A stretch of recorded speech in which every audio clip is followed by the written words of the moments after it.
Hello everyone, welcome to the YouTube channel आयुफ law. मेरे इस चैनल पे आपको लॉ से रिलेटेड वीडियोस देखने को मिलती है। इस वीडियो का टॉपिक होने वाला है एजेंसी बाय रेटिफिकेशन। इससे पहले की वीडियो में ना मैंने आपको 4 मोड्स ऑफ एजेंसी क्रिएशन बताए थे, यानी कि एजेंसी को बनाने के 4 तरीके बताए थे। जिसमें पहला तरीका था एक्सप्रेस एग्रीमेंट, यानी कि स्पष्ट समझौता। दूसरा था इम्प्लीकेशन, यानी कि निहित या अप्रत्यक्ष समझौता। तीसरा था ऑपरेशन बाय लॉ, यानी कि कानून के प्रभाव से एजेंसी बन जाती है जब। इसके बाद फोर्थ पॉइंट था एजेंसी बाय रेटिफिकेशन। ठीक है। अब उस वाली वीडियो में मैंने आपको एजेंसी बाय रेटिफिकेशन का एक डेफिनेशन के तौर पे आपको बता दिया था, बट इसके ऊपर मैंने एक डेडिकेटेड वीडियो इसलिए बनाना चाहा क्योंकि ये काफी इंपॉर्टेंट टॉपिक है। अक्सर ये एग्जाम में 20 मार्क्स में पूछ लिया जाता है। एजेंसी बाय रेटिफिकेशन जो है हमें section number 196 of the Indian contract act के अंदर मिलता है। चलिए वीडियो को स्टार्ट करते हैं।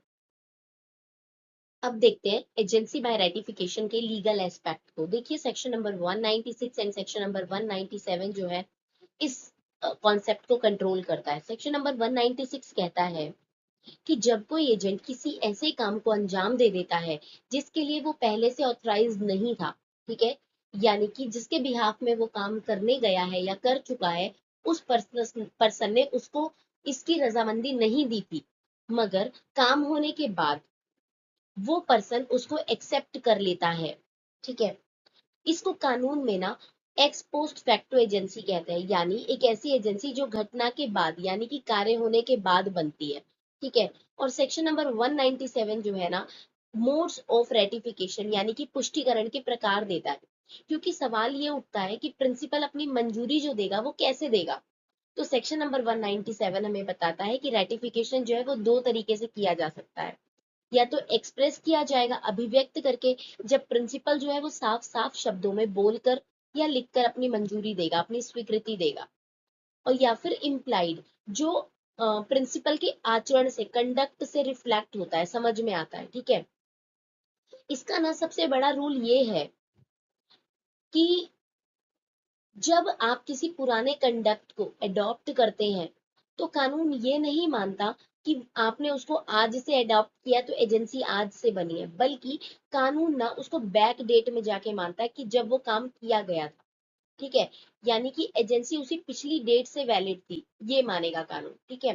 तो ये एक तरीके से ना पुराने कंट्रैक्ट के ऊपर ना एंडोर्समेंट होता है, यानी कि प्रसंकल्प होता है। इसको एक एग्जाम्पल के लिए देखो। ए ने बिना बी से परमिशन लिए बी का पैसा लोन पर दे दिया, किसको? सी को।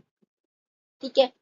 अब बाद में जब बी को पता चलता है कि उसका जो पैसा है वो ए ने लोन पे चढ़ा रखा था, तो बी ए से कुछ नहीं कहता, बल्कि ए से उस लोन का इंटरेस्ट चुपचाप अपने हाथ में ले लेता है।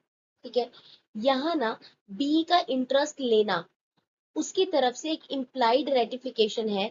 उसने बिना बोले ही ए को उस ऑनथराइज्ड काम करने के लिए, जो उसने उसका पैसा बिना पूछे ही लोन पे चढ़ा दिया था, वो अनऑथराइज कदम को उठाने के लिए कानून की नजर में स्वीकृति दे दी है। ठीक है। इसी को कहते हैं एजेंसी बाय रेटिफिकेशन। अब देखते हैं 13 एसेंशियल ऑफ वैलिड रेटिफिकेशन, यानी कि अगर किसी बिना परमिशन वाले काम को लीगली एक्सेप्ट करना है तो कानून के मुताबिक कौन कौन सी 13 शर्तें हैं जिनका पूरा होना अनिवार्य है। इस स्लाइड में आपको वो 13 की 13 शर्तें दिखाई दे रही होंगी। आप आराम से वीडियो को पॉज करिए, उन 13 शर्तों को नोट डाउन करिए, हम सीधा इसकी एक्सप्लेनेशन पे चलते हैं। देखिए सबसे पहली कंडीशन आ रही है act must be done in principles name, यानी कि एजेंट ने जो भी काम किया है वो साफ रूप में प्रिंसिपल के नाम पर ही हो या किया गया हो, अपने पर्सनल नाम पे उसने काम ना किया हो। नेक्स्ट है रेटिफिकेशन बाय करेक्ट पर्सन, यानी कि रेक्टिफाई करने का अधिकार जो है केवल उसी व्यक्ति के पास है जिसके बिहाफ पर काम किया गया था। कोई थर्ड पार्टी आकर के इसको रेटिफाई नहीं कर सकती है। यानी कि अगर ए ने ये बोला कि बी मेरा प्रिंसिपल है और मैं उसके पैसे जो है लोन पे चढ़ा रहा हूं ना, तो पैसों को लोन पे चढ़ाने का जो रेटिफाई करेगा वो बी ही करेगा। DEFG कोई आकर के नहीं रेटिफाई करेगा उस पैसे के लिए। ठीक है। नेक्स्ट है principal must exist at contract time, जिस समय एजेंट ने कॉन्ट्रैक्ट किया था उस वक्त प्रिंसिपल का लीगल एग्जिस्टेंस, कानूनी अस्तित्व होना जरूरी है। जैसे कंपनी इनकॉर्पोरेशन से पहले कि कोई भी कॉन्ट्रैक्ट जो होगी ना वो बाद में रेटिफाई नहीं किया जा सकता, ठीक है, कि अभी कंपनी बनी ही नहीं है और आज उस कंपनी के नाम पे कोई कॉन्ट्रैक्ट साइन कर दो और फिर 4 दिन बाद वो कंपनी बन रही है तो कह रहे हो कि 4 दिन पिछला कॉन्ट्रैक्ट रेटिफाई कर दो, ऐसा नहीं होता। नेक्स्ट एसेंशियल है principal must have contractual capacity, यानी कि कॉन्ट्रैक्ट के समय और रेटिफिकेशन के समय दोनों ही वक्त प्रिंसिपल के पास कॉन्ट्रैक्ट करने की क्षमता कैपेसिटी होनी चाहिए, वो माइनर या फिर अनसाउंड माइंड का नहीं होना चाहिए। एग्जाम्पल के तौर पे एक माइनर जो है उसके समय पे कोई कॉन्ट्रैक्ट बना जब वो माइनर था, ठीक है, अब वो मेजर हो गया तो भी वो मेजर होने के बाद भी उस कॉन्ट्रैक्ट को रेटिफाई नहीं कर सकता है जो वो माइनर था तब बनाया गया था, ठीक है। नेक्स्ट आ रहा है only lawful act can be ratified. देखिए, आप सिर्फ ना वैध कामों का ही रेटिफिकेशन कर सकते हैं, यानी कि लीगल कामों का, लॉफुल कामों का ही रेटिफिकेशन कर सकते हैं। किसी भी इलीगल या फिर जो आपराधिक एक्ट्स होते हैं ना उनको कानून अप्रूव करने की इजाजत नहीं देता है। एग्जाम्पल के लिए कि अ, झूठे सिग्नेचर करने का कोई कॉन्ट्रैक्ट जो होता है उसको रेटिफाई नहीं किया जा सकता, ठीक है। नेक्स्ट एसेंशियल है full knowledge of material facts, यानी कि सेक्शन नंबर 198। देखिए, इंडियन कॉन्ट्रैक्ट एक्ट का सेक्शन 198 साफ तौर पर ये नियम बताता है कि जो व्यक्ति रेटिफिकेशन कर रहा है ना उसके पास उस ट्रांजैक्शन से जुड़े सारे के सारे मटेरियल फैक्ट, यानी कि सारी की सारी मुख्य बातें, जो भी तथ्य है ना इंपॉर्टेंट फैक्ट्स, उसकी पूरी की पूरी संक्षिप्त जानकारी होनी चाहिए, ठीक है। अगर प्रिंसिपल बाद में ये प्रूफ कर देता है कि रेटिफिकेशन के समय वो किसी वाइटल फैक्ट यानी कि किसी जरूरी या इंपॉर्टेंट तथ्य से पूरी तरीके से अनवेयर था, अनजान था, तो कानून की नजर में वो रेटिफिकेशन जो होती है ना वो इनवैलिड हो जाती है, अमान्य हो जाती है और प्रिंसिपल उस कॉन्ट्रैक्ट से बाउंड नहीं रह जाता। एग्जाम्पल के लिए देखिए, अगर प्रिंसिपल बिना सोचे समझे या बिना सच्चाई जाने किसी डील का हाँ बोल देता है, ठीक है, तो वो रेटिफिकेशन बाइंडिंग नहीं मानी जाती कानून की नजरों में। नेक्स्ट है whole transaction must be ratified. अगला नियम हमें ये बता रहा है कि किसी भी कॉन्ट्रैक्ट को टुकड़ों में रेटिफाई नहीं किया जा सकता, यानी आप उसे पार्ट्स में एक्सेप्ट और पास पार्ट में रिजेक्ट नहीं कर सकते हैं। आपको या तो पूरे के पूरे कॉन्ट्रैक्ट को या पूरी की पूरी ट्रांजैक्शन को यस बोलना होगा, रेटिफाई करना होगा एक सिंगल यूनिट की तरह, या तो पूरा एक्सेप्ट करो या तो फिर पूरा रिजेक्ट कर दो। आप अपनी मर्जी से सिर्फ मुनाफे वाला हिस्सा चुन लोगे और हाँ बोल दोगे और बाकी को रिजेक्ट कर दोगे, ऐसा नहीं होता, ठीक है। इस पॉइंट को क्लियर करने के लिए ना नीचे ना एक एग्जांपल दिया गया, देखो, अगर आपका एजेंट आपकी इजाजत के बिना मार्केट से 20 बॉन्ड्स खरीदता है तो प्रिंसिपल के पास दो ही रास्ते हैं, या तो वो पूरे के पूरे 20 बॉन्ड्स को एक साथ रेटिफाई कर दे या तो पूरे के पूरे कॉन्ट्रैक्ट को रिजेक्ट कर दे। प्रिंसिपल ऐसा नहीं कर सकता कि मैं सिर्फ 12 के लिए अप्रूव करता हूँ 8 के लिए रिजेक्ट करता हूँ, ऐसा नहीं हो सकता है। नेक्स्ट पॉइंट है must not damage third party, section number 200। देखिए, जो सेक्शन नंबर 200 है ना इंडियन कॉन्ट्रैक्ट एक्ट का, ये बहुत बड़ा सुरक्षा नियम स्थापित करता है। कानून कहता है कि किसी रेटिफिकेशन के कारण किसी भी थर्ड पार्टी को किसी भी तरीके की लीगल इंजरी नहीं होनी चाहिए, ठीक है।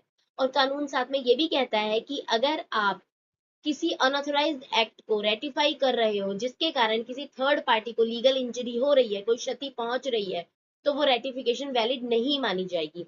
एग्जाम्पल के तौर पे मानो कि अगर लैंडलॉर्ड का कोई एजेंट है, ठीक है, वो बिना अथॉरिटी के किसी टेनेंट को लीज टर्मिनेशन का नोटिस दे देता है तो लैंडलॉर्ड जो है वो बाद में उस नोटिस को रेटिफाई नहीं कर सकता, ताकि टेनेंट को जो है जबरदस्ती बाउंड ना किया जा सके, ठीक है। ऐसा रेटिफिकेशन जो होगा ना अमान्य होगा, ठीक है। नेक्स्ट आता है ratification with in reasonable time. अगला नियम हमें ये बता रहा है कि समय सीमा भी कोई चीज होती है। अगर किसी कॉन्ट्रैक्ट में रेटिफिकेशन के लिए कोई स्पेसिफिक समय सीमा यानी कि कोई कालावधि दी गई है, ठीक है, तो रेटिफिकेशन उसी पीरियड के भीतर होना चाहिए। अगर कोई समय तय नहीं है तो परिस्थितियों के अनुसार एक रीजनेबल टाइम, उचित समय के अंदर ही रेटिफिकेशन हो जाना चाहिए। बहुत ज्यादा देरी जो है वो कानून उसको एग्री नहीं करता, उसको स्वीकार नहीं करता, ठीक है। मान लीजिए किसी टेंडर की परफॉर्मेंस सितंबर के महीने में होनी थी, लेकिन कंपनी के बोर्ड ने उस टेंडर को अक्टूबर में जाके रेटिफाई किया, क्योंकि परफॉर्मेंस की डेट निकालने के बाद अप्रूवल दिया गया है, इसलिए कानून इसे ना हेल्ड टू यानी कि बहुत देर से गया मानेगा, ठीक है। और ये रेटिफिकेशन इनवैलिड हो सकता है, और बल्कि इनवैलिड हो जाएगा। नेक्स्ट है मे बी एक्सप्रेस और इम्प्लाइड। देखिए जो रेटिफिकेशन का तरीका है ना, वो दो तरीके से हो सकता है। पहला है एक्सप्रेस, यानी जब प्रिंसिपल स्पष्ट रूप से बोलकर या लिखकर कॉन्ट्रैक्ट को स्वीकार करता है। और दूसरा है इम्प्लाइड, जहां लिखा या बोला नहीं जाता, बल्कि प्रिंसिपल अपने आचरण से, अपने कंडक्ट से, अपने बिहेवियर या एक्शन से ना उस डील को अपनी मंजूरी दे देता है, ठीक है। जैसे कि मैंने आपको बताया था कि ए ने जो है वो बी का पैसा लोन पे दे दिया सी को, ठीक है। अब बी ने ना इसको क्लियरली नहीं कहा कि भाई तूने ऐसा क्यों किया या तूने अच्छा किया। बी ने चुपचाप ए के द्वारा दिया गया इंटरेस्ट रिसीव कर लिया। अब बी का ये रिसीव करना उसकी एम्प्लाइड अथॉरिटी थी कि हाँ ठीक है, तूने पैसा दिया था, मुझे इंटरेस्ट मिल गया, मजे हो गए, ठीक है। नेक्स्ट है मस्ट बी कम्युनिकेटेड। ये ना एक बेहद जरूरी कानूनी नियम है। रेटिफिकेशन ना तभी वैलिड मानी जाएगी जब उसकी कम्युनिकेशन जो है वो दूसरी पार्टी तक पहुंचाई जाए। सिर्फ अपने मन में सोच लेना या घर के पेपर्स में हाँ लिख देना, इससे रेटिफिकेशन बाइंडिंग नहीं हो जाती है, ठीक है। उसे जो है ऑफिशियली इन्फॉर्म करना अनिवार्य होता है, ठीक है। नेक्स्ट पॉइंट देखिए, ट्रांजैक्शन मस्ट बी सबसिस्टिंग, यानी कि ये रूल कहता है कि जिस ट्रांजैक्शन को आप रेटिफाई करने जा रहे हैं ना, उसका उस वक्त कानूनी रूप से अस्तित्व में होना, यानी कि वैलिडिटी अलाइव होनी उसकी जरूरी है। देखिए अगर किसी कॉन्ट्रैक्ट को थर्ड पार्टी ने आपके रेटिफाई करने से पहले ही कैंसिल कर दिया, रिवोक कर दिया, तो बाद में आप उसे रेटिफाई नहीं कर सकते, क्योंकि डील पहले ही खत्म हो चुकी है। उसे कानून दोबारा जिंदा नहीं कर सकता। एग्जाम्पल के तौर पे ए ने बी के साथ कॉन्ट्रैक्ट किया और ए ने ये शो किया कि वो सी का एजेंट है, मगर बी ने सी के उसको रेटिफाई करने या ना करने से पहले ही कॉन्ट्रैक्ट को खत्म कर दिया, ठीक है। अब सी जो है उस कॉन्ट्रैक्ट को चाह कर भी रेटिफाई नहीं कर सकता, क्योंकि बी ऑलरेडी उस कॉन्ट्रैक्ट को रद्द कर चुका है। नेक्स्ट है अनकंडीशनल एक्सेप्टेंस। अनकंडीशनल एक्सेप्टेंस का क्या मतलब होता है कि जो रेटिफिकेशन है वो हमेशा शर्तहीन होगी, ठीक है। जब प्रिंसिपल एजेंट के काम को एडॉप्ट करता है यानी कि रेटिफाई करता है, तो वो जैसा है वैसे ही उसको स्वीकार करेगा। अगर वो एक्सेप्ट करते समय अपनी तरफ से कोई नई कंडीशन या फिर कोई न्यू टर्म ऐड कर देता है ना, तो वो जो नई शर्त अगर वो रखता है तो कानून उसे रेटिफिकेशन नहीं मानता, बल्कि उसको वो प्रस्ताव यानी कि काउंटर ऑफर मानता है, ठीक है। तो इसका मतलब ये हो गया कि किसी भी वैलिड रेटिफिकेशन के लिए उसका साफ तौर पर कम्युनिकेशन होना जरूरी है, ठीक है। दूसरा उसका लीगल जो है एग्जिस्टेंस जरूरी है, ठीक है, वो रद्द ना हुआ हो। और तीसरा उसका अनकंडीशनल होना भी बहुत जरूरी है।